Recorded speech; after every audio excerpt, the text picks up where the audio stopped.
welcome back to the Jet Press Podcast. My name is Justin Freed, and I'm joined as always by my buddy, my friend, my pal, Mike Luciano. What's going on, Mike? How you doing? I'm feeling pretty good once again because my quarterback's Aaron Rodgers. How can you not feel good when your quarterback's Aaron Rodgers? Which It's is sounds always, like a foreboding statement that I'm tempting fate, but you know what? For now, it feels good in the moment. it is always a good day when your quarterback is Aaron Rodgers. We got a jam-packed show. We have so much planned. We're talking training camp. We're talking everything going on right now with Mekhi Becton, from the trade rumors to, he missed today's practice. We're talking everything with that. We're talking Aaron Rodgers, of course, because he is our quarterback, and we're talking his potential contract or his going to be contract restructure, which we should find out more today, maybe even live during the show. We're talking about Denzel Mims. We're talking about Madden ratings. We got a lot to get into, but first, Mike, let's hit us with a promo. What do you got?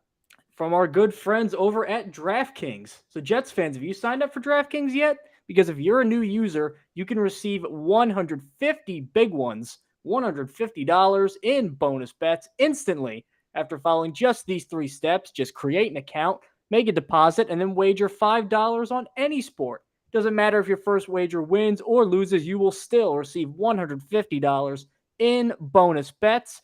All you got to do is use the code FSBETS, that is FSBETS, when you sign up. When you use that code, not only do you get the bonus, but it helps support the podcast. You want to support us that way? Feel free, go ahead. If you're considering signing up for DraftKings, use the code FSBETS to maximize your first bets. This offer is only available for new customers who are 21 and older and physically present in legal gambling states. Please remember to always gamble responsibly. Check the episode description for the full terms of the offer. And as always, you can find us on Apple Podcasts, Google Podcasts, Spotify, wherever it may be that you get your podcasts. We are over there. We're also on YouTube at the Jet Press. That's where you can subscribe. And we're on TikTok.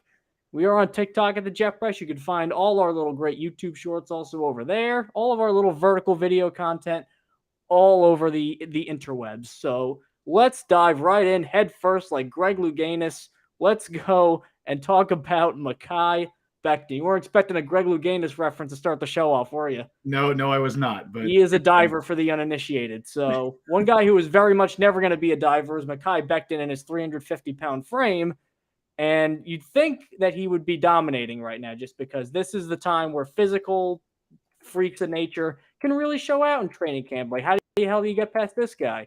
Well, he is struggling. Not only is he struggling just to try to, not to get to that elite level. He's not getting to that elite level. That's fine. He's been injured. Takes a while. This guy didn't even look like an NFL lineman. Apparently, he gave up around 3 sacks during last practice. According to Robert Saleh, today his knee was bothering him.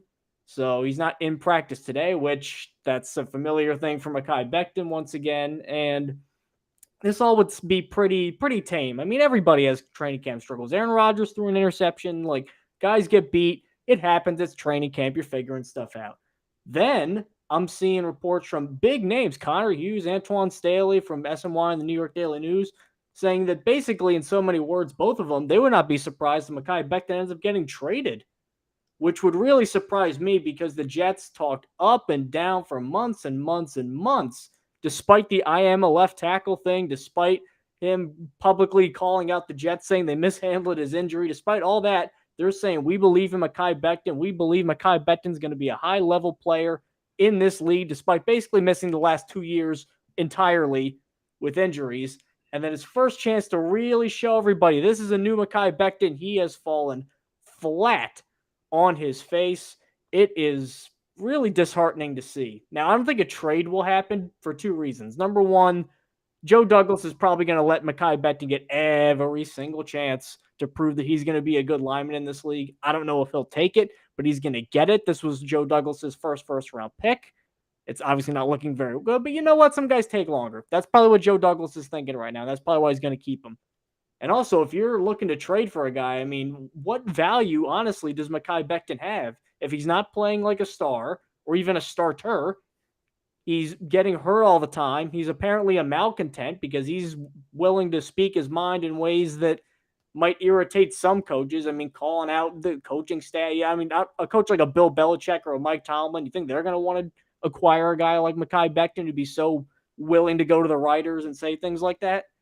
So this big confluence of circumstances almost kind of, I don't want to say a nightmare scenario because that's too bombastic and too doom and gloom for the Jets are right now, but it is not looking good. It is certainly not going according to plan.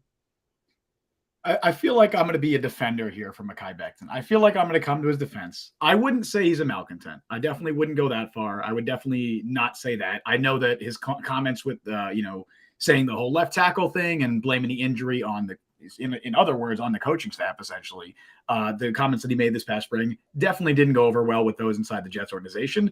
But I wouldn't go as far as to say he's a malcontent. And I also want to say that I'm not shocked that a guy who has missed the last 2 years due to knee injuries is kind of having a rocky go of it in training camp, at least very early on. As Robert Saleh said, he's already on it. He's on a pitch count. So the Jets aren't necessarily rushing him out there. And as far as missing today's practice goes, Wednesday's practice, I'd rather the Jets take this approach than the approach they took last year, which, according to Becton, may have contributed to his injury because he told the coaching staff, according to his own admission, that his knee was bothering him. They allowed him to practice. They let him practice anyway. And unfortunately, he suffered a season-ending knee injury. So I'd rather them take this approach where they're playing it safe with him.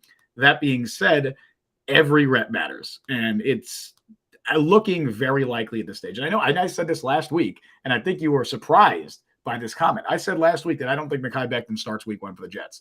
I think that's looking like a very cold take at this stage now because he's been working exclusively with the second team offense, even with Dwayne Brown sidelined. So you have Billy Turner and Max Mitchell as your first team tackles in training camp right now.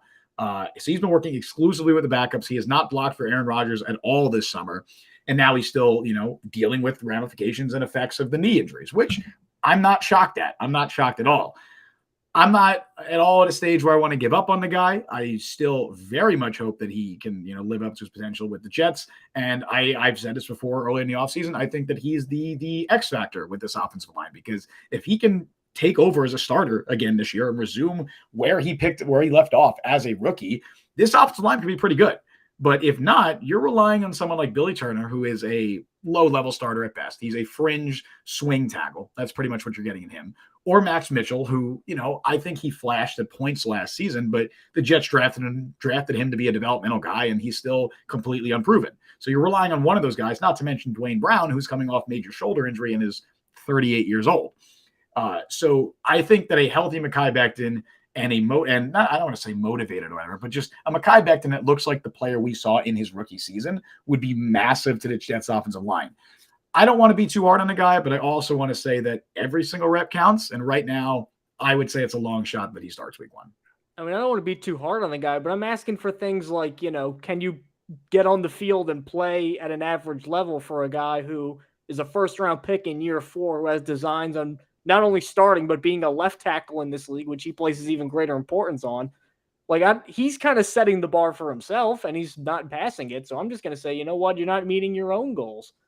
But the other thing, too, that I find interesting, because you did bring this up earlier in the last show about Billy Turner, or maybe even somebody else, like a Hail Mary, like a Max Mitchell or a Carter Warren, even starting over Mekhi Becton week 1.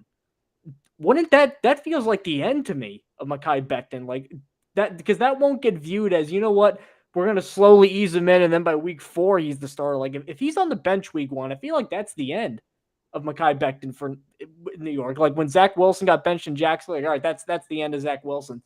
Like, that's kind of what I think's going to happen. Like, you can't just go and say, you know what, he's a valued backup, and, like, kind of Denzel Mims him, keep him around, and be like, oh, maybe when he learns some things and gets healthier, no, this is a first-round pick who's been incredibly disappointing. Like, I needed him to show a little bit more, just because he's proven nothing in this league through very little fault of his own. I know he's gotten hurt. You can't predict guys to get hurt, but he's proven nothing. So he's got to start showing something eventually. I know that not every great player is going to emerge in the first few days of training camp, but I mean, come on here, Mekhi. A little something. Like, don't get outplayed by Max Mitchell. Is that a reasonable goal? I think what you just said at the end there is most important here. It's still only July 26th. We are a week, not even a week, into training camp yet. It's still very early. If we're still having this conversation about Mekhi Becton working exclusively with the second team offense and missing days due to injury, due to the effects of that knee injury, if we're still having that conversation in late August, I have a very different tone. But the fact that it's July 26th, the fact that he's missed 2 consecutive years, I also want to say what Brian says in chat here. Brian from YouTube, he said that knee fractures tend to take a full 12 months to heal. So I'm not surprised Becton's not a full go yet. Yeah, I think he's working his way back from injury. I think that is an important thing to keep in mind here. Yes, by all accounts, he has struggled when he's been on the field to this point, and he is only working with the second team offense. But the Jets are taking their time with him. They're not trying to rush him, and I'm not surprised at all that he is still struggling. Again, every rep matters, and the fact that he is behind the 8 ball essentially to start the summer, in comparison to Billy Turner and Max Mitchell, who are healthy and working with the first team, that matters, and that is important, and that could cost him his starting job. But I'm not going to be too down on him and on Mekhi Becton as a player and as a person for what he's done to this point, because it's still super early. As far as a trade goes, I think it's definitely possible. I think that Becton is not endeared himself to this Jets coaching staff at all. I don't think they've seen eye to eye for a while. They haven't seen him at all, period. He hasn't played. Sure. I think, it really dates back to that 2021 offseason. Even before his first knee injury in week 1, there was some tension between him and the coaching staff. There was definitely some tension there. And, whether it was his weight gain, whether it was an effort thing, whatever it was, I don't think that their relationship, that Becton's relationship with this coaching staff, with this team, has been the same since 2021. And again, of course, that was the first year of this new Jets coaching staff. So I'm not sure they really ever saw eye to eye. So that's definitely something to take into account. And also, we've already seen this Jets coaching staff, this Jets team, say goodbye to guys like Denzel Mims and Elijah Moore, who have had, for lack of a better term, spats, verbal jarring, whatever you want to say, with this coaching staff. So I wouldn't be shocked if he is traded for that reason, because I just don't think Becton's relationship with the team is strong right now. That being said, I still believe he's the most physically and naturally talented offensive lineman on this roster. So I would like to see them try and make it work. As far as what his future entails, right? Because you said that if he doesn't win the starting job, you're saying that that's basically the end of his time with the Jets. Yeah, like how could you keep him around if that happens? I get that. I do. But also, it's a long season. Injuries happen. Do I think Dwayne Brown is going to be healthy for all 17 games this season? I really don't know. I wouldn't bank on it. Maybe it happens. I hope it does, but I wouldn't bank on it. I wouldn't bank on both offensive tackle spots, being fully healthy for the entire season. So I wouldn't be shocked if Mekhi Becton, even if he doesn't win the starting job, that he does eventually start at some point this season. And if he plays well, maybe you're talking about a 1-year prove-it deal next year, because he is a free agent this offseason. So I don't know. I wouldn't be shocked at all if he's not on the week 1 roster, but I would like to see the Jets try and make it work, because I do still believe in Mekhi Becton's talent. And if he's healthy, and if he can even get back to close to what he was as a rookie, I think he could be a really good player and a damn good starter for this team. As Brian and Chad also points out, though, this is a guy who took 10 months to recover from a 10-week injury. So you do have that, like some guy, and again, that's not his fault. Some guys' bodies just respond differently. Some guys get Tommy John, like Marcus Stroman, and then he was pitching later that year. Some guys' bodies just heal differently from different things. Maybe Becton's lower body just takes longer. Like, that's entirely possible. But the other thing I don't think a trade is necessarily happening, even though I think that Mekhi Becton, when I say the end, I mean, like, there's no chance the Jets could probably keep Mekhi Becton and view him as a long-term piece. Like, Zach Wilson's still on the team, but when the end happened, you knew Zach Wilson was no longer part of the future for the Jets. That's kind of what I was thinking with Becton. And a trade might be kind of hard, just because, I mean, what would you even give up? I mean, this is a guy who hasn't played in 2 years and is an impending free agent. I mean, Chuck Clark was a proven veteran, and the Jets gave up barely next to nothing to get him. What's Mekhi Becton? It's going to have to be like just a late-round pick that would probably be, almost like a conditional thing, I think. Because I think Becton's value is just completely torpedoed. So, I mean, that talk about, selling low, that'd be the perfect example of that. I think the contract is what makes his value so low, because even if you believe in his upside, he's still in the last year of his rookie deal. So he's still a free agent at the end of the year regardless. So even if you're a team and you're like, oh, we still believe in Mekhi Becton's talent. If he's healthy, he can be great, which I believe that. But even if you do believe that, you're still trading for a guy who's going to be a free agent at the end of the year, a guy you would need to re-sign. So I do agree that his value is definitely at an all-time low at this stage. He has missed the last 2 years due to injury. Obviously, there's some concerns about maybe his relationship with the coaching staff, and that definitely gets around. And you got a guy who's on an expiring contract. So I don't think they get a lot for him. And I think part of that may be why the Jets wouldn't be, so gung-ho to trade him, because they have shown a tendency, or at least Joe Douglas has shown a tendency to try and keep guys, or at least have a high asking price for players. I mean, Denzel Mims, they were asking for a 4th-round pick last year. They didn't get that. And unfortunately, they ended up selling him for a lot lower this summer. Someone like Bryce Huff, who knows what they're going to be asking for him, but even though I wouldn't be surprised if they trade him, they might just be asking for too much. So maybe that is the case with Becton as well. It's still so early, and I have a feeling we're going to talk a lot about Mekhi Becton over the course of the next few weeks, for better or worse. Hopefully it's for better. Hopefully it's that, hey, he's back healthy and he's kicking ass in training camp, but we'll see. I think there's just so much that could happen. He could be traded tomorrow. He could start week 1 at left tackle for all we know. Like I genuinely don't know.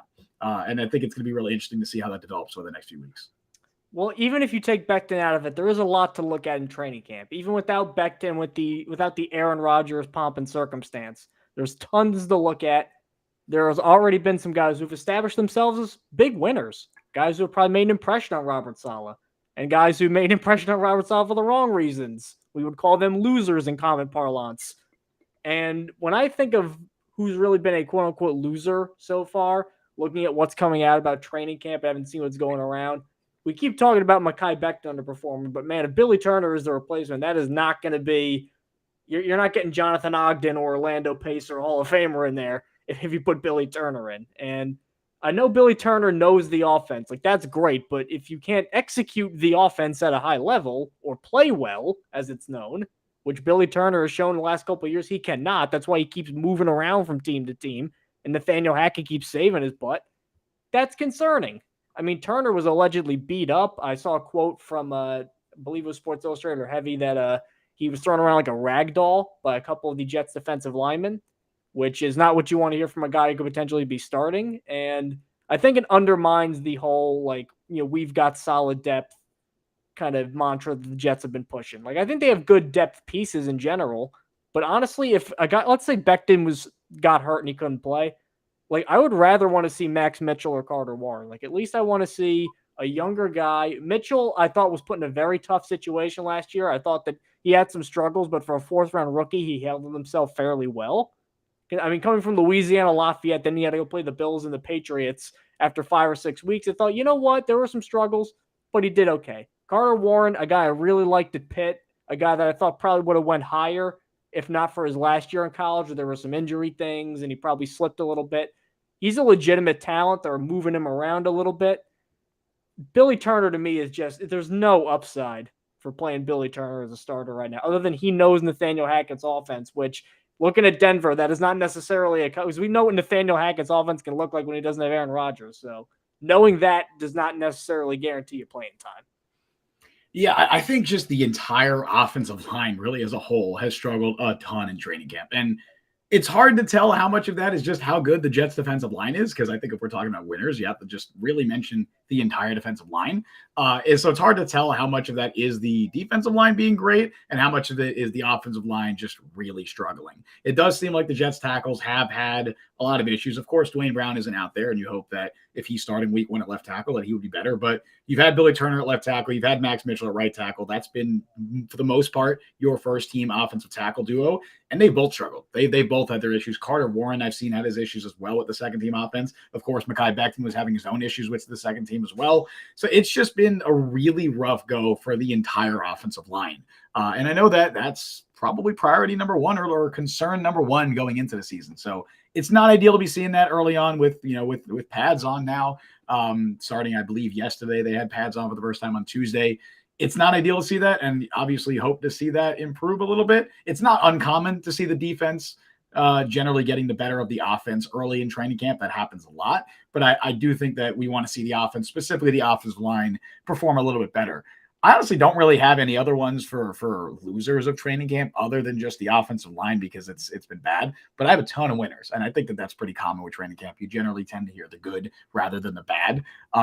Man, I got a bunch. I think number 1 we need to talk about is that the Aaron Rodgers to Garrett Wilson connection is going to be so special. Yes. I could not be more excited about that potential. I have a feeling that they're going to be like the entire Jets passing attack. And look, I know that's no slight to guys like Allen Lazard or Tyler Conklin or Corey Davis, whoever. I think that Garrett Wilson is that good. Like, the Jets have their wide receiver 1. They have their star wide receiver. And every time, we hear reports out of camp, we're hearing more and more things about how Rodgers basically already has a new favorite target in Garrett Wilson. So we need to give a shout out to both Garrett Wilson and I'd say Aaron Rodgers for doing pretty much all of the right things this summer. As far as the under the radar guys, I'm really keeping an eye on guys like Tony Adams and Zaire Barnes. I think both of those guys have stood out to me. Tony Adams, I would not be surprised at this stage if he continues to play well, if he's your week one starting free safety. I know they signed Adrian Amos, but I think this coaching staff is really, really high on Tony Adams. He has better range than Amos. He is more of a natural free safety than really any of the other potential starting options on the roster.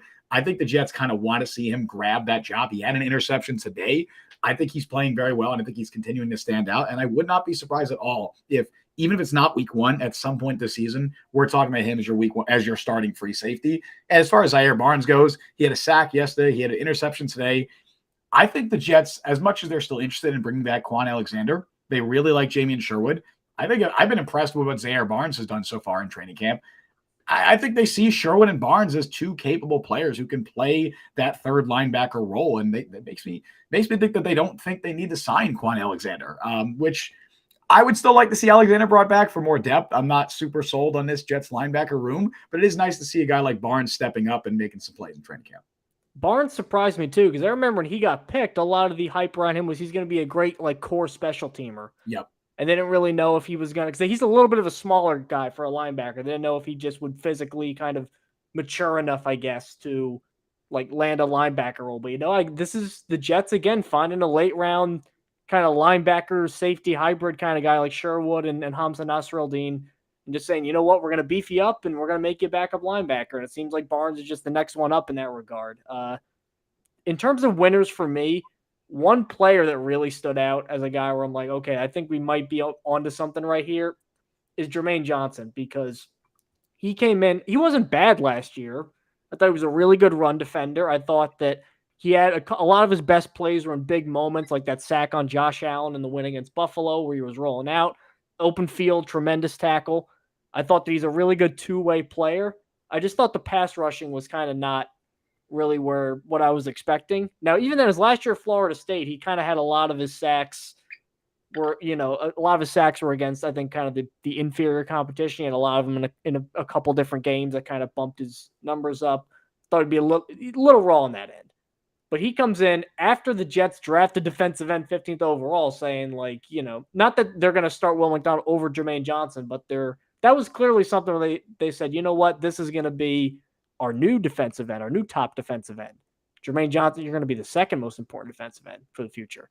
I think he took that to heart because he came in, number change, 52 to 11, college number of 11. He looks leaner. He looks faster. He looks like he's playing more confidently.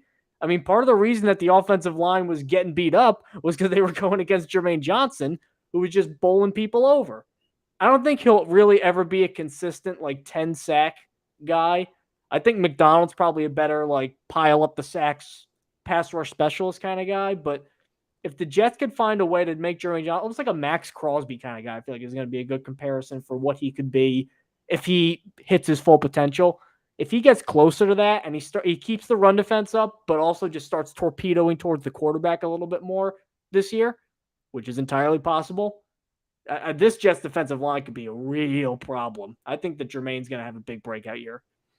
Oh, for sure. I'm so glad you shouted him out. I like the Max Crosby comparison. I think I could see some Brandon Graham in him as well, which I'm sure maybe Joe could see. Yep. As a guy who's probably never going to be a 10 sack, every single year guy, but a very strong run defender, really good at setting the edge, and just a really solid defensive end, a very good defensive end. Brandon Graham's had a very underrated career in the NFL. But yeah, Jermaine Johnson has been excellent this camp. I think he even said it himself. When he was talking to reporters, I think it was yesterday, where he said he watched the tape back last year, and he said he didn't recognize the guy he watched because he thought he should have been more explosive. He thought he should have been more productive as a pass rusher, and he has come into camp. He looks leaner. He looks faster, like you said. I'm very excited to see what he can do. And also on top of that, he's been working a lot with the first team defense, which I think has gone under the radar. He's been working a ton with the first team defense alongside, I believe, John Franklin Myers, which means we got Carl Lawson kind of rotating with the first and second team defense. So for people expecting and wanting Jermaine Johnson to take a larger role this year, it seems pretty likely that that's going to happen, at least if we're taking any stock about what's going on early in training camp.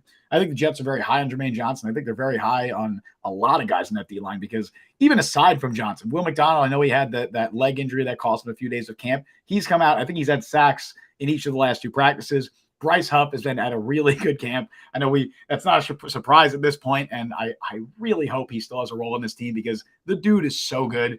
Quinnen Williams obviously has been Quinnen Williams.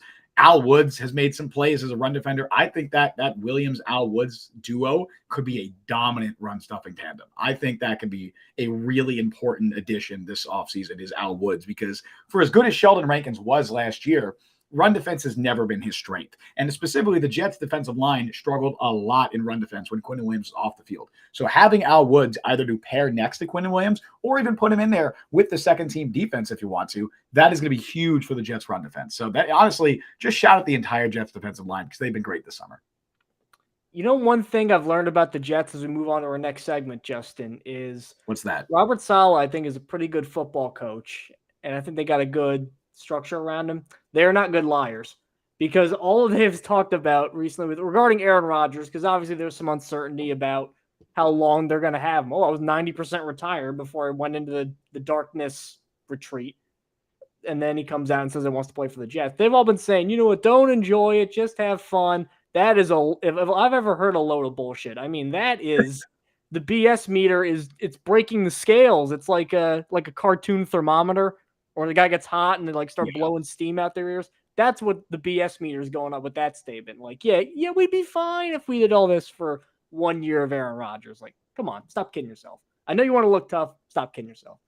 Rodgers at least finally let them kind of exhale a little bit because he has reworked his contract. The exact details aren't out yet. They may come out pretty much right after we record, which has kind of been the standard for Jets news is right after we record, they end up dropping news. But or during, shout out during Elijah Moore. Yeah. Go check out that for us freaking out live on air after the Elijah Moore trade to the Browns. But Rodgers will rework his deal, and it sounds like he is kind of playing in 2024. It sounds like he's very committed to 2024.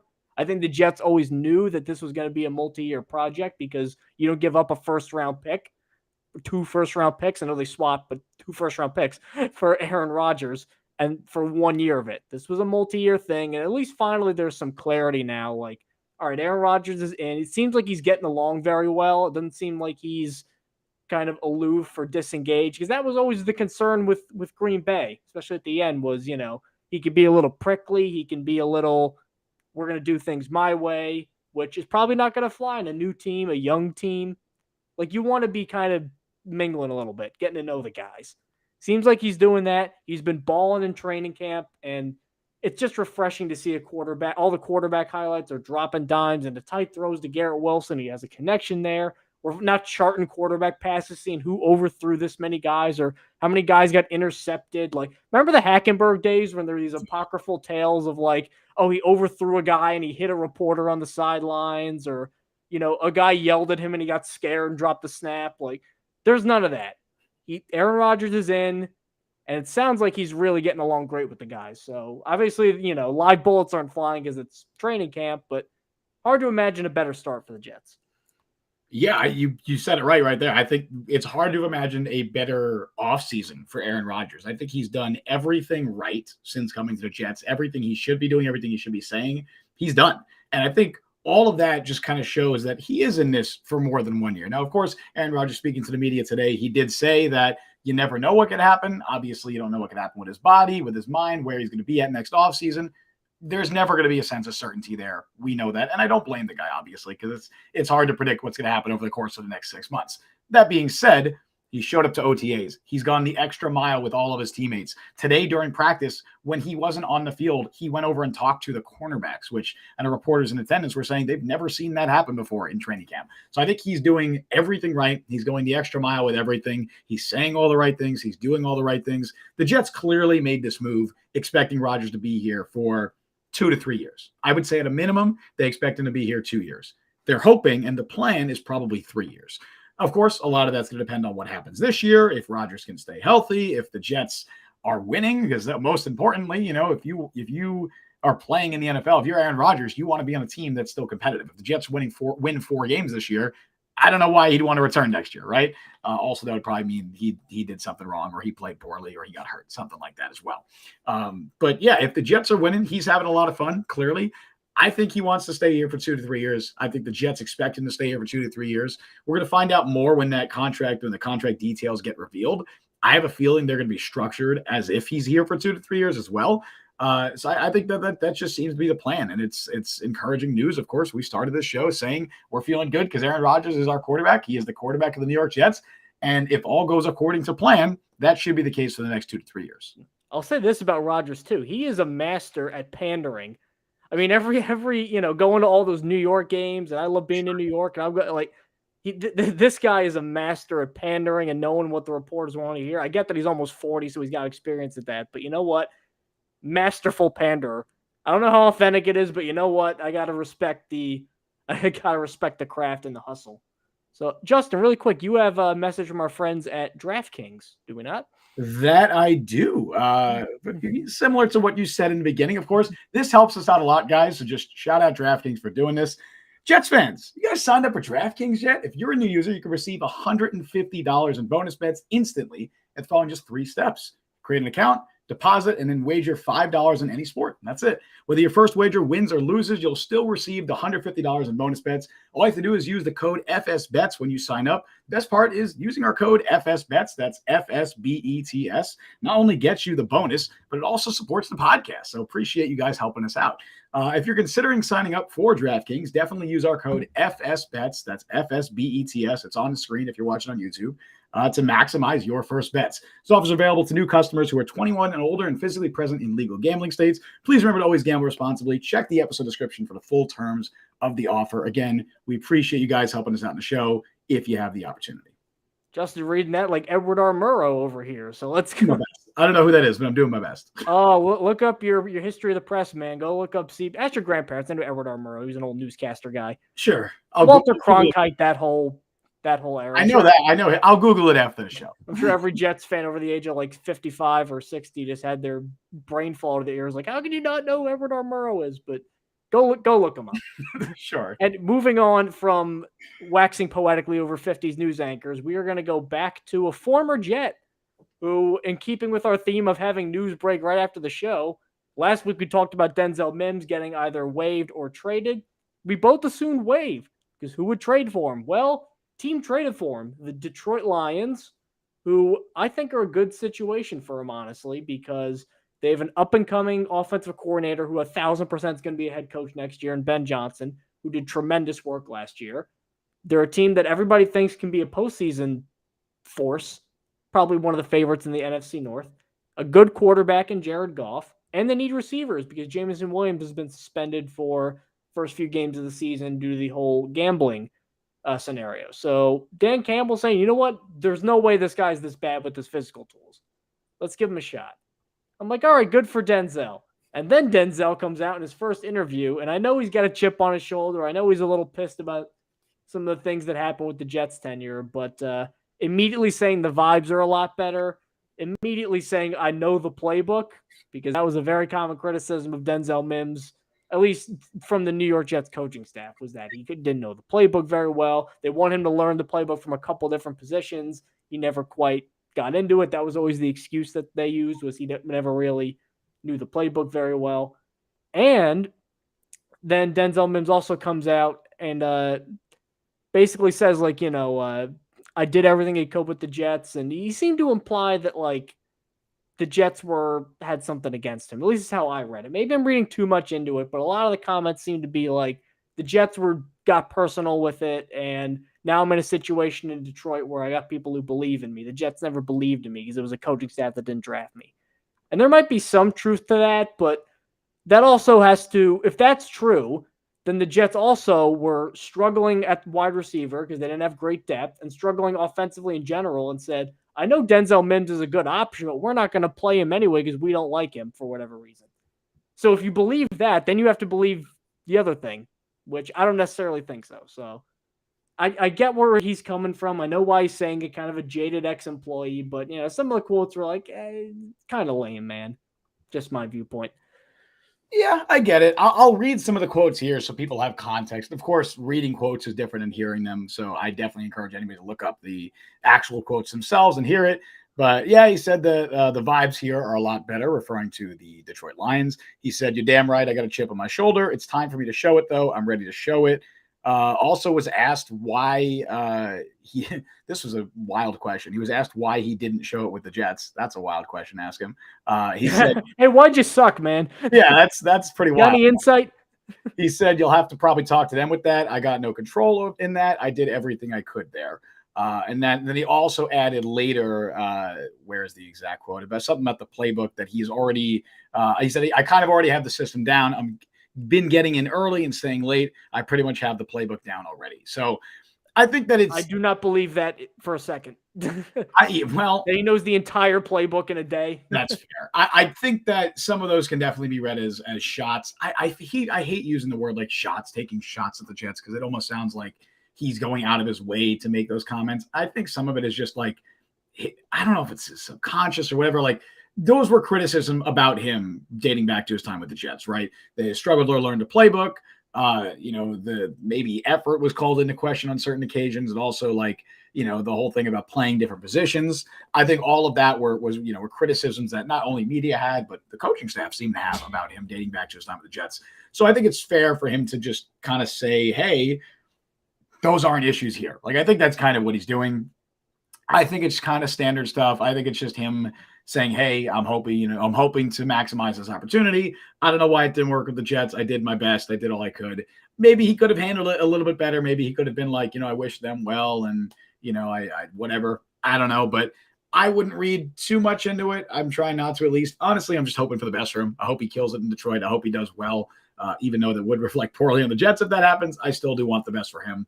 I'm not going to read too much into it, but I definitely see how people could take it as him, taking shots at the Jets.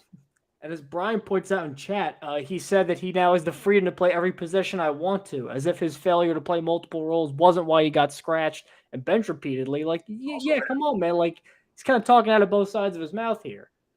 Also fair. Yeah, like, I mean, and again, I have egg on my face. I thought Denzel Mims was going to be a fantastic player.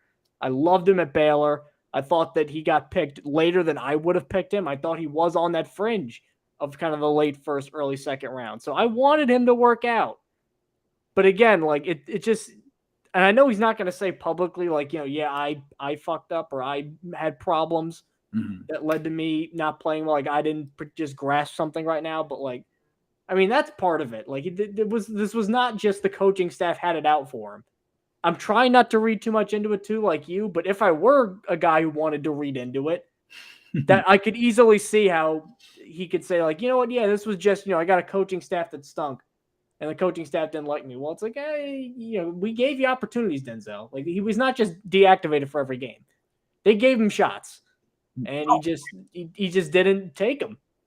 Yeah, you're not wrong. I mean, look, I'm with you there. I do think that Denzel Mims probably feels like he was slighted by the Jets coaching staff. I'm sure he feels that, the coaching staff really kind of had it out for him or didn't maximize his talents, which all of that might be true. But at the same time, like you just mentioned, he was given every opportunity to succeed with the Jets. He was given numerous opportunities due to injury or whatever to show that he deserves to be on the field. And he just didn't do it. Like, he didn't play special teams. So there wasn't a spot for him to be active on game days unless there were injuries. Couldn't return.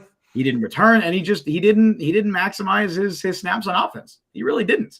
Whether it was the fact that he couldn't play all three positions, whether it was not knowing the playbook. There were multiple times he just had like pre-snap penalties on offense. That became an issue with him. And so at the same time as I do agree that probably the coaching staff, he was in the doghouse very quickly. And I think they kind of had it out for him at a certain point and didn't really maximize his abilities. At the same time, he didn't maximize his own abilities. And I don't think he took advantage of the opportunities he was given. So I wish him all the best in Detroit. I do want to see him work out. I never want to see a guy flame out in the NFL. Especially a guy who's talented. Absolutely. And I think that he does feel slighted by the Jets, and maybe his comments were partially inspired by that. I absolutely can admit that, but it's what it is at this point. He's gone. I think. You think Robert Saleh was the one who put in that order for the undercooked salmon that gave him food poisoning? They put a hit out on Denzel Mims. Put a hit. Listen, man, you got to be very discreet about it. Like he's gonna order this medium rare, make it the rarest thing you've ever had. Get him look, his salmon was the only one that was undercooked. That's all I'm saying. No one else got food poisoning. It's like some mafia stuff over there. That's awful. Now, Sprinkle this on his food; it'll mess him up. I think it's for the best that he's gone for both sides. I think he wasn't really going to have a role at the Jets, and they can now give looks to other younger players like Jason Brownlee, like Xavier Gibson. And I think it's for the best for Denzel Mims because now he actually is with a team that does consider him a potential player to make the roster, whereas I don't think that was the case with the Jets. Speaking of training camp, where that damn Jason Brownlee, man. I mean, Jets got something there. That's a 53-man guy if I ever saw one. I agree. I think he's right now wide receiver 6. If they keep 6 wide receivers, I think he is your wide receiver 6. Oh, without question. So for sure. We've done a lot of talk about the real-life Jets, the tangible Jets, the brick-and-mortar Jets. But you know who else apparently has a bone to pick with this franchise is the guys at EA and Tiburon, because the digital Jets, the virtual Jets in Madden, boy, did they really get kneecapped talent-wise. Dude, I love your transitions. So just let me say that. I appreciate them. Hey, that's you gotta add some pizzazz, man. That's how you do it. But and I gotta say, full disclosure, as someone who I'm a pretty big gamer, peek into the personal life. A lot of like, you know, like RPG stuff, action, like not like Call of Duty. I never got into that, but like, you know, God of War, Dark Souls, that sort of area. This doesn't surprise me. Yeah, I stopped playing Madden around Madden like 17, I think was the last one I got, because freaking EA, I don't know how they're getting away with this. They're literally making the same games with the same animation engines, the same like look, the same character models. They don't even have refs on the field anymore because they're like, oh, we couldn't afford to give it the same visual quality. That's a load of crap. So there's that. And all they work on is literally just trying to funnel you into micropayment stuff to spend more money on these loot boxes, which are gambling, even though they don't call it gambling. Like it's very predatory. I'm like, I can't in good conscience support this. So I haven't bought Madden in a while. It's funny too, if you ever look at like all the video game like rating websites, like they're what you'd think. You know, this game has an 8, this game has a 9. Madden always has like 0.4 from all the legions of fans who just swim up their butts and give it negative reviews. Like that's the state of Madden. And Madden 24 might be one of the most dire entries yet, especially if you're a Jets fan, because my goodness, some of these low ratings here, I mean, they drive you crazy. Like, the thing that stuck out to me, too, is Aaron Rodgers, who is the 7th best quarterback in the game, which, you know what? That's kind of like, I don't see a huge problem with that, because I think that's probably where he is right now on the quarterback tier chart in the NFL. You know, 6, 7 kind of power rankings, but 86 overall, way behind a guy like Jalen Hurts, who had a fantastic year. But you know what? If he can go to 88 off of one good year, Rodgers falls that far despite 2 MVP years prior, that doesn't make any sense to me. One thing I know you got some real bones to pick with guys like, you know, Garrett Wilson and things like that. But when I looked at that list and I saw Elijah Vera Tucker was a 79, I'm like, all right, they're just not watching Jets football. Because if you look at the Jets on an offensive line that was terrible, and they had one guy who was consistently really above average at 2 positions, and it was Elijah Vera Tucker, and you're like, nah, league average 79. Like, that's how I know there was not a ton of film grinding done in the EA ratings adjuster hut over there. All they were doing was figuring out ways to get you to spend $20 for 100, you know, in-game bucks of your parents' credit card money, and then spend it all on loot boxes to maybe win a virtual card. That's what they're spending their time on, not making the Jets as accurate to their real-life components as possible. Dude, I can rant all day about Madden. As a video game franchise, it's awful, and it makes me really sad because I'm someone who loves simulation games. That's always been my thing. Stuff like OTP, Football Manager, like stuff like that is my jam. That's my niche. And the fact that Madden is so bad that it makes it unplayable for me, because I would play franchise mode, and I just think the mode is unplayable. It makes me really sad. It's not that it's not playable. It's what they did is they had a great franchise mode. They took things out of it, and then they keep adding it back. I'm like, look at this new feature you did. It's like, You're creating problems and then charging us solutions for it. Like, they removed the ability to see what team a player played on previously, and then they eventually brought that back, I believe. But just stuff as simple after they got yelled at for months incessantly. It's awful. But I don't know if anybody even listening to this wants to hear about that. So we can talk about the Jets and just look. Madden ratings suck. They're bad. There's a lot of hype around them every year. Everybody, I think most people know they're not to be taken seriously. So just don't take these seriously either. I enjoy to shit on them because I find enjoyment in it. And I find enjoyment to shit on a really bad video game franchise. That's why I do this. And that's why this segment even exists. I do take umbrage with Aaron Rodgers rating. I agree. But by the way, I think he's the 8th best because he's behind Dak Prescott as well, which that's the no, right. Come on. That's the one. I think you can make a strong case that Patrick Mahomes, Joe Burrow, Josh Allen, Lamar Jackson, Jalen Hurts, Justin Herbert. You can make a case that all those are better. I have some gripes with them. Like, I don't think Justin Herbert at this stage should be 4 overall, less than Lamar Jackson. But like, I have some gripes, but I don't think there's I don't think it's super egregious. I do think that Rodgers should be better than Dak Prescott. I have more gripes with other guys. And although I have a whole list here, by the way, and they're not all underrated. I think there's a few guys on this Jets roster that are very overrated, that are rated higher than they should be. And in fact, to show I'm not biased towards the Jets, let's start with those, right? Let's start with Adrian Amos, who is the 6th highest rated player on the Jets roster in Madden 24. Adrian Amos is an 83 overall.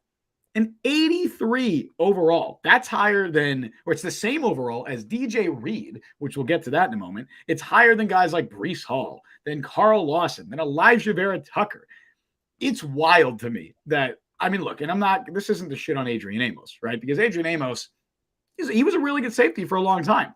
He's coming off a very bad year. And if his rating doesn't really take much of a hit, where Aaron Rodgers I think Aaron Rodgers was a 99 last year, right? Wasn't he 99? If he wasn't, he was damn near. He started as a 99, yeah. Right. So he takes a 13 overall decrease. Adrian Amos was worse, significantly worse than Aaron Rodgers last year at what they do, obviously. Very different positions. And I don't know what he was last year, but I can't imagine it was very different than an 83. So the fact that he's an 83 is pretty crazy. Bryce Hall, and I'm a Bryce Hall fan. I still think Bryce Hall can potentially start on some teams. He showed it with the Jets that he's a starting caliber cornerback. I know he's had a rough year and a half, but I still think he's a good player. He's a 78 overall. That's 3 overalls higher than Michael Carter II, who is one of the better slot corners in the NFL. So if you were to play Madden 24, you'd think that Michael Carter is a backup caliber cornerback, whereas Bryce Hall is a solid starting cornerback. And that's pretty insane to me. So I would say Bryce Hall definitely underrated or overrated. I'd say Ashton Davis, 74 overall. That's overrated to me. That's higher than guys like Jermaine Johnson. Ashton Davis wasn't 47. It was 74. 74. That's 3 overalls higher than Quincy Williams. I know the guy you're the most mad at. I am. Is a particular receiver on the Jets. I am really mad about the Garrett Wilson. I wouldn't even say I'm most mad about that, although I think Garrett Wilson being 84 is crazy. I'll actually, this might be the one I'm most mad about, and people wouldn't think this. Relating to the Ashton Davis one, Ashton Davis is 13 overalls higher, as a 74, 13 overalls higher than Tony Adams, who we talked about earlier on the show. He might start week 1 at free safety. He's a 61 overall. You want to know some of the guys that are rated higher than Tony Adams on this Jets team? If you're listening to the show and you know all of these players I'm about to say, shout out to you because you are a diehard Jets fan. Maybe go spend some more time, going on dates and stuff like that. But you know what? Respect the commitment. I know these guys because it's my job, but there's no reason that anybody should know Marquise Spencer, who's 2 overall higher than Tony Adams. Travis Dye is an overall higher than Tony Adams. Yadi Kajust is 2 overalls higher. Isaiah Mack is 3 overalls higher. These are dudes who are nowhere close to making this team. They're not going to be on the roster. Malik Taylor, who is probably wide receiver 10, is a 66 overall, 5 higher than Tony Adams. I know this doesn't matter. I know Madden ratings mean nothing at all. I know I'm getting worked up for no reason, but it just bothers me. I don't know why, but it does bother me. Tony Adams being a 61 is insane. The guy might start week 1 at free safety. Really quick, I'll just shout out a couple other ones. Garrett Wilson being 84 is crazy. He's below Odell Beckham Jr., who has the last time that Odell Beckham had 1,000 yards in a season, Garrett Wilson was a true freshman at Ohio State. Garrett Wilson, or Odell Beckham, has, I believe, 800-something yards combined over the last 3 years. So him being an 85 overall is completely absurd. Well, Justin, you neglect to mention that he is cool. He is crazy. Therefore, Madden loves reputation. That's what they do. It's not Yeah. even necessarily big market shit. It's not that. They go on a player's reputation. It's why Dalvin Cook is still a 92 overall or whatever he is. That's obviously insane. Ramondre Stevenson's an 80. Make it make any sense. Like, it doesn't. they But go off reputation unless it's Aaron Rodgers, because that reputation doesn't matter apparently. right. I mean, I guess his reputation just took a huge hit because he was bad last year. But generally speaking, they go off a reputation. It's why someone like Harrison Smith is still significantly better than Javon Holland or whoever, right? Like, I could go on and on about how many terrible Madden ratings there are. I mean, DJ Reed, I barely talked about being an 83 is crazy. Quincy Williams probably deserves to be a little higher. Hell, Zach Wilson shouldn't be a 69. He should be lower than that, okay? And that's not even like 69 is high-end backup. He's not a high-end backup, given everything we've seen. I don't think you can make that argument. Now, I will say, Tim Boyle being a 57, it's about right. I think he's the worst rated player on the team besides Thomas Hennessy, who, again, they don't have a long snapper position. So he's a 30 overall tight end because that's what Madden thinks of long snappers. Anyway, I could go on forever. I'm getting worked up. I'm getting sweaty. It's hot in this room. I'm done. Because what really I think makes the magic here in this segment is you hate the ratings so much, and then also I think combined with my hatred of the game and how it is structured, it combines for this sort. We just Voltron these things together. If you're into Transformers and you get that, we just Voltron them together and it becomes this big two-headed fire breather that hates Madden. And you know what? Good. Fix your game. Or you know what? Don't charge us $70 then. If it was $15, I'm like, okay, fine. $70 for a thing that thinks Garrett Wilson is worse than Odell? $70. It blows my mind. It makes me mad. Again, it shouldn't make me mad. I fully know it shouldn't make me mad, but it does. It really does. And as I'm speaking right now, I'm looking at the Madden EA ratings website, trying to find more bad ratings because I'm obsessed and I shouldn't be. And that's stupid. One thing that you will never have to pay $70 to watch is the Jet Press podcast. And you can find the Jet Press podcast on Apple Podcasts, Google Podcasts, Spotify, Overcast, wherever it may be that you get your podcast. We are on all those places. We are on YouTube at the Jet Press. We are on TikTok at the Jet Press. There are a ton of great little vertical video shorts for you on both of those spots. Justin, feel free to take us home on this one. I'm so glad you cut me off because I wasn't going to stop. I could keep going. And another thing. Not good for my physical and mental health. So thank you for stopping me there. Anytime. Thank you all for joining us on the show today. You can follow Mike on Twitter at @ByMikeLuciano. You can follow me on Twitter at Justin T. Fried or X Twitter. You guys know what it is. Whatever the hell it is now. X Twitter, same thing. I Whatever. refuse to call it X. Follow us on Twitter. We're taking a stand. It's still Staples Center to me, damn it. Follow the Jet Press at the Jet Press. You can download the Jet Press podcast wherever you get your podcast. Also check us out on YouTube. Subscribe, like, hit that notification bell. We're on TikTok. The whole DraftKings thing, the promo is still on the screen. It's FS Bets. Thank you all for helping us out, and thank you all for joining us on the show. We stream live every Wednesday at 3 p.m. Eastern Time. Thank you for listening to the Jet Press podcast. I've been Justin Fried. That has been Mike Luciano. We'll see you guys next time. See you folks next week.